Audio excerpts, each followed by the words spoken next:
After a long and relaxing vacation, you and your significant other are driving home. It's late into the evening and you're both feeling pretty tired, but the thought of sleeping in your own bed has given you the motivation to continue driving through the night. You're only 2 hours from home. You can make it. You're on a long, empty stretch of highway surrounded by open fields, and no other cars are in sight. The radio is on with the volume low, but you hear the DJ doing a weather report. Clear skies for the next few days, folks, so get your swim trunks out because it's gonna get hot. It's currently 11:56 p.m. and the temperature is sitting right around 15 degrees Celsius. As the DJ's voice fades back into the ambiance of your vehicle, you look over to see your spouse looking out the passenger window and up into the midnight sky. What is that? Those lights over the field to the west. A plane, maybe? As you lean forward in the driver's seat to peer up past the windshield, you can see the lights. It looks like 4 white orbs hovering together. Could be a plane, I suppose, you mention. Never seen them with all white lights before, though. Continuing down the road, you're both staring curiously into the sky. I've never seen a plane hover like that either, you say, almost unintentionally out loud. As if on cue, the lights begin moving towards the highway in a straight line towards your vehicle. The radio reemerges from the background noise, now just a steady hiss of static. You reach over to adjust the station, but the hissing goes on unchanged. Suddenly, the engine cuts off, and silence blankets your vehicle as it rolls to a stop. Turning the key does nothing. The engine doesn't even try to turn over. As you fiddle with the ignition, your spouse taps your shoulder. The lights are right above us. You open your door and hesitantly exit the vehicle. Gazing up into the sky above you, you can see that the lights are part of a circular craft. It's like nothing you've ever seen before. As you watch it, you're suddenly overcome by the feeling that it is watching you. In an instant, you find yourself back in your car, driving down the highway. You look to your significant other, who looks just as perplexed as you. You drive in silence until you reach the house. What time does your watch say? You ask, fear dancing between the words as they escape your mouth. 4 a.m., you hear the reply. But that can't be right. You're only 2 hours from home. How did it turn into a 4-hour drive? Something isn't right, you shudder, the terror now much too evident to conceal. Something happened on that highway, and whatever it wasn't good. You feel crazy, like your thoughts aren't your own. What you're about to say, the conclusion you were jumping to, it couldn't be real, could it? With an inability to suppress it any longer, you blurt it out. I think we just experienced an alien abduction.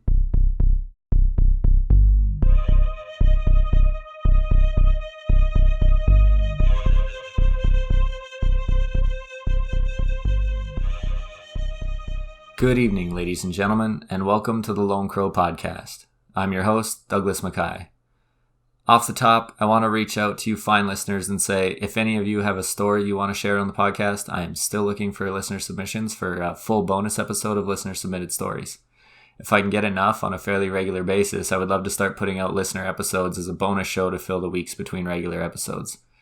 If you're a story writer and you would like to send in a horror story, I'd be honored to feature it and promote other horror creators on my channel. Any listener content, whether personal stories or stories written by authors that want to get their names out, please email me at lonecrowpod@gmail.com. Alright, with that out of the way, let's get this show on the road and take a look at the very strange story of the abduction of Betty and Barney Hill. Normally on the podcast, I like to take a look at the history of the topic of the episode. We could go back through time to look into alien abductions or cases that seem eerily similar to alien abductions, as well as some criticisms of the topic. And I probably will in the future. But I'm going to break up these alien abduction episodes on a case-by-case basis for now. Stories of alien abduction are fascinating because, much like ghost stories, they seem to capture our imaginations more than any of the old folklore from humanity's distant past. The existence of alien species is a relatively new idea in the grand scheme of humanity, and perhaps this is the reason we're so captivated by these stories. Betty and Barney Hill were a married couple from Portsmouth, New Hampshire. Barney was born in 1922 and worked for the U.S. Postal Service. His wife Betty was born in 1919 and worked as a social worker.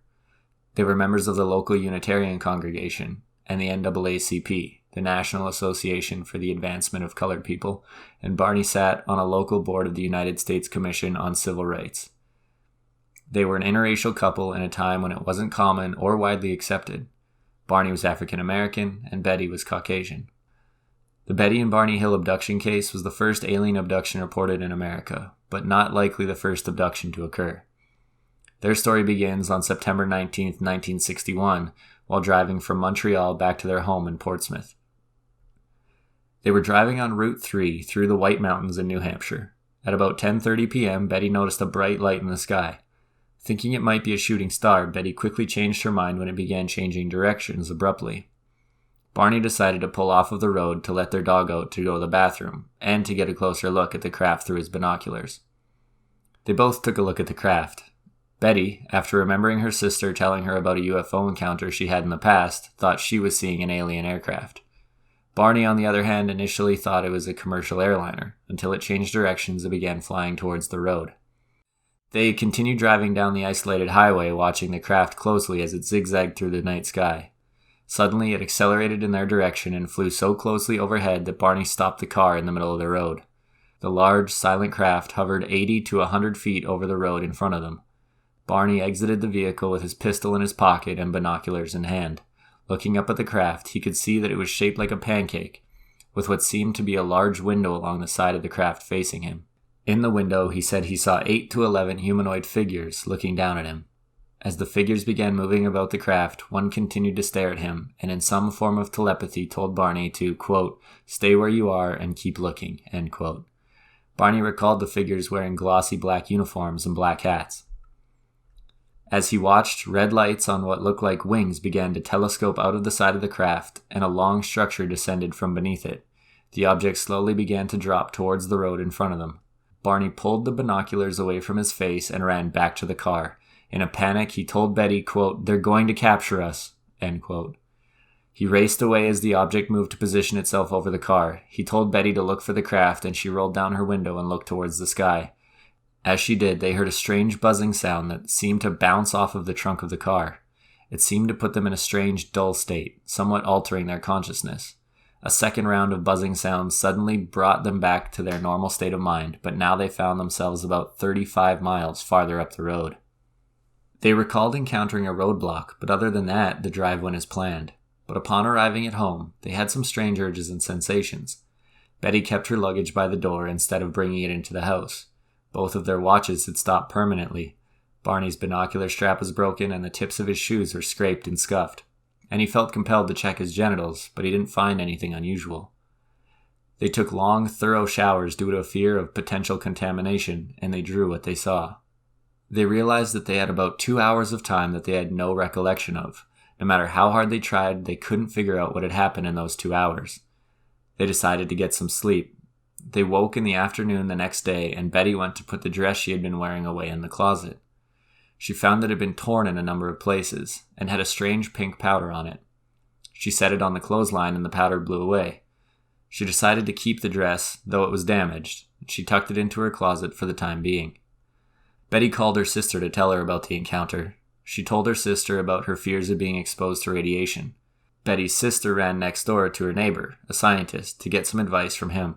He suggested taking a compass and passing it over any areas they suspected may have been radiated.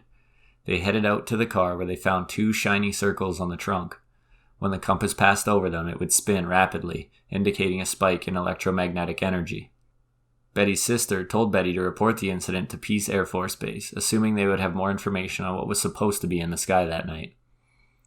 On September 21st, Betty phoned the base, but she left out some of the details due to a fear of being seen as eccentric or crazy. The next day, Major Paul W. Henderson telephoned the Hills for an interview. Henderson's report, dated September 26, stated that Betty and Barney had most likely misidentified the planet Jupiter. The report was later changed to, quote, "optical condition, inversion, and insufficient data," end quotes, most likely due to the Jupiter explanation being ridiculous considering what they were reporting. Henderson's report was then sent to Project Blue Book, the Air Force's UFO research project. Betty had started doing some research within days of the encounter. She had picked up a UFO book from the library written by retired Marine Corps Major Donald E. Kehoe. Kehoe was the head of NICAP, the National Investigations Committee on Aerial Phenomena. It was a civilian UFO research group. Betty decided to write to Kehoe and tell him the full story. She wrote that she was considering hypnosis to help recall what they had experienced. Her letter was passed on to Walter N. Webb, a Boston astronomer and member of NICAP. Shortly after the incident, Betty became plagued by terrible dreams. They were more vivid, detailed, and intense than any dreams she'd ever had before. They left as quickly as they came, only lasting about 5 nights.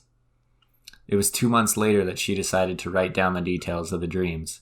She dreamt that as they drove along the road, they came to a roadblock and a group of men surrounded the car. She lost consciousness, and when she came to, she was being forced to walk through the forest at night by 2 small men. She looked back to see Barney walking with them, but when she called out to him, he seemed to be in some sort of trance state. The men stood about 5 foot to 5'4", and wore matching blue outfits with hats similar to those that cadets wear. They appeared nearly human, with black hair, dark eyes, prominent noses, and bluish lips. Their skin was a grayish color. Betty and Barney were led up a ramp into a disc-shaped craft. Once aboard the ship, they were separated. Betty tried to argue that they be together, but she was told by one of the men, the one she called, quote, the leader, that separate examinations would take less time, and they were led to their examination rooms. Once in the exam room, another man, similar to the first, entered. Betty called him the examiner. She said she had a hard time understanding the leader and the examiner, though they did speak to her in broken English. The examiner told Betty that he would be conducting a few tests. It started with her being sat in a chair with a bright light shone on her. The examiner cut off a lock of Betty's hair, examined her eyes, ears, mouth, teeth, throat, and nose. He took clippings of her fingernails, and after examining her legs and feet, the examiner used a dull knife to scrape some of her skin onto something that resembled cellophane. He tested her nervous system by thrusting a needle into her navel. This caused Betty excruciating pain, until the leader waved his hand in front of her eyes and the pain vanished. After the examiner left, Betty started a conversation with the leader. She picked up a book with strange markings on it, and the leader told her she could take it. Betty asked the leader where they were from, and he showed her a star map. The map supposedly showed a sky as seen from a planet orbiting the star Zeta Reticuli, from which the craft and its occupants had arrived. When Betty was leaving, an argument between the leader and another member of the crew took place. They didn't agree that Betty should take the book from the ship, and so she had to return it. The leader told her that the other men didn't even want her to remember the encounter at all, but she insisted that no matter what happened, she would remember. After they were escorted off the craft, they were told to watch as the ship left, and then they continued their drive. On October 21st, 1961, Walter Webb met with the Hills for an interview. The Hills were interviewed for 6 hours while they told what they could remember of the UFO encounter. Barney said he had developed some sort of, quote, mental block, and he suspected that there were some memories of the event that he did not want to remember. That being said, he went on to describe all that he could remember about the UFO and the, quote, somehow not human, end quote, figures that he saw on the craft. Webb concluded that, quote, they were telling the truth and the incident probably occurred exactly as reported, except for some minor uncertainties and technicalities that must be tolerated in any such observations where human judgment is involved, end quote. That would refer to the exact time, duration of the incident, estimated size of the object and occupants, how far away the object was, and so on. On November 25th, 1961, the Hills had another interview with NICAP members C.D. Jackson and Robert E. Homan. In this interview, the subject of hypnosis came up, and it was determined that it should be pursued as an option to retrieve the memories that the Hills couldn't recall from their missing time. Barney wasn't sure about hypnosis, but he ultimately decided to go along with it if it would help Betty get over her so-called nonsense dreams. On December 14, 1963, the Hills met with Benjamin Simon, a psychiatrist from Boston. Simon determined that the UFO encounter was causing Barney a lot more stress and anxiety than he would admit. Simon didn't believe in the extraterrestrial hypothesis, but he didn't doubt that the Hills had encountered something on that lonely road. He did believe their story and wanted to uncover more about the encounter through hypnosis. The hypnosis sessions began on January 4th, 1964. Under hypnosis, the couple recalled memories of the night they encountered the craft. Barney was first to be hypnotized. His recollection of the not-quite-human creatures was very emotional. He experienced outbursts of fear during his retelling of the events, and he admitted that for much of the encounter he had kept his eyes closed due to the fear that he was feeling at the moment. He explained that after speeding away from the craft, he had felt some sort of compulsion to pull off of the main road. When he did so, they came to a group of beings forming a sort of roadblock. The vehicle stalled and 3 of the men approached the car, telling Barney not to be afraid. Barney was afraid, which I think is reasonable, and so the leader told him to close his eyes. Barney talked about the beings staring into his eyes, which he described as terrifying yet mesmerizing. He seemed to focus on the eyes throughout his hypnosis sessions with quotes such as, "Oh, those eyes, they're in my brain. I was told to close my eyes because I saw two eyes coming close to mine, and I felt like the eyes had pushed into my eyes. All I see are these eyes. I'm not even afraid that they're not connected to a body. They're just there. They're just up close to me, pressing against my eyes." End quotes. He explained how he and Betty were led onto the craft where they were split up and taken to separate rooms. Barney was told to lie down on a small rectangular table. He kept his eyes closed for the majority of the exam, but he described a cup-like device being placed over his genitals. He had said he never experienced an orgasm, but he felt a semen sample had been taken. They scraped skin samples and examined his mouth and ears. A thin tube was inserted into his anus and quickly removed, and one of the beings seemed to be counting his vertebrae. He recalled the beings speaking to each other in some sort of mumbled language, but when they addressed him, it was in English and seemed to be telepathic, though Barney didn't have a word to describe it, so he called it, quote, thought transference, end quote. Their mouths never moved while speaking to Barney or Betty. His recollections ended as they were taken off the craft in some sort of daze. They got back into the car and continued driving, and that is when the memories he recovered through hypnosis aligned with the first thing he remembered after the UFO sighting. Betty's accounts under hypnosis were very similar to her dreams, though there were some very notable differences. Her descriptions of the beings in her dreams were different in her hypnotic regressions. The sequential order of the abduction event was also different from Betty's dream account. Barney's and Betty's memories in hypnotic regression were consistent with one another but contradicted some of the information in Betty's dreams. Betty also showed quite a bit of emotional distress during her hypnosis, and one session was ended early due to how upset she had become recalling her memories. She was asked to sketch the star map that she had seen on the ship. Her map consisted of 12 prominent stars connected by lines and 3 lesser ones that formed a distinct triangle. She said she was told that the stars connected by solid lines formed, quote, trade routes, whereas dashed lines were less traveled stars. After the hypnosis sessions, the Hills went back to their normal lives, as much as they could. But in 1965, their story made the front page of the Boston Traveler. The reporter was allegedly given a tape of a lecture that Hills had made 2 years earlier. He claimed to have heard about the hypnosis sessions and gotten notes from confidential interviews the Hills had done with UFO researchers. It was then that the Hills were thrust into the public eye, and a year later, a writer secured the rights to their story and wrote the book The Interrupted Journey. The Betty and Barney Hill abduction case had become one of the most well-known alien abduction cases, and it captured the minds of people around the world. Are we being visited by beings from a distant star? And more importantly, are they taking us against our will to do tests and experiments? We might never know. Any fans of Betty and Barney's case will note that I have omitted some of the criticisms that the skeptical community brings up about this story. That's because I've decided to change the format of the show just slightly. Now, this is the first strictly story episode of the podcast. I like doing the general episodes where we touch on the science and the history of the topics, but I also want to do episodes on more specific stories where we can all enjoy the stories for what they are. I fancy myself a storyteller, and I want to dive into that more as well. So, again, if you have a scary story you'd like to share on the podcast, please email me at lonecrowpod@gmail.com. That's LONECROWPOD@gmail.com. As I mentioned, I'm still looking for more stories to put together in a listener story episode, so if you have one, I would love to hear from you.